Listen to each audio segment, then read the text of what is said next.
रुचीने जबेरी नानी कोड्यामा गोंदेरू घाटव लागे रुचीने जबेरी नानी कोड्यामा गोंदेरू घाटव लागे रुचीने जबेरी नानी कोड्यामा गोंदेरू घाटव लागे रुचीने जबेरी नानी कोड्यामा गोंदेरू घाटव लागे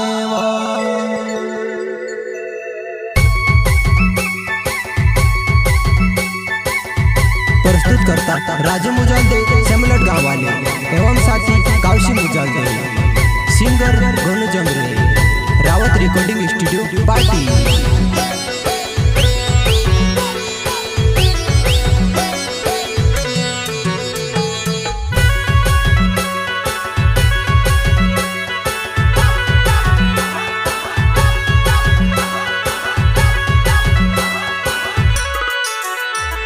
रुचीने जबेरी नानी कोड्यामा गोंदेरू घाटव लागे रुचीने जबेरी नानी कोड्यामा गोंदेरू घाटव लागे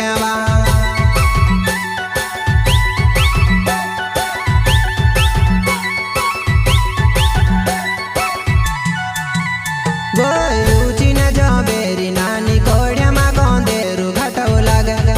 रुचीने जबेरी नानी कोड्यामा गोंदेरू घाटव लागे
खिचमा पैसा सरी गया महाराष्ट्रमा धडकी जाइरह्यो खिचमा पैसा सरी गया महाराष्ट्रमा धडकी जाइरह्यो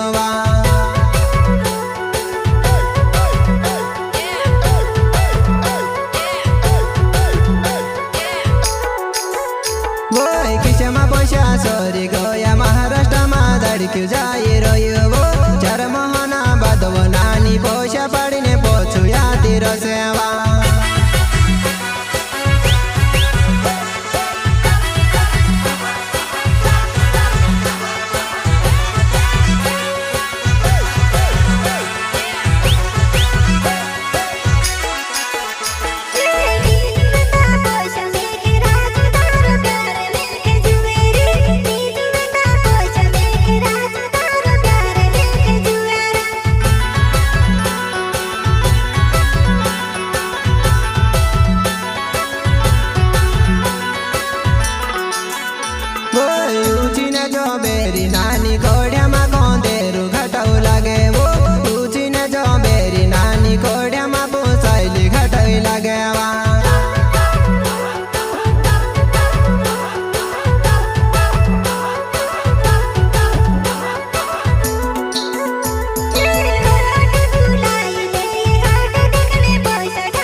मुझा दे नावे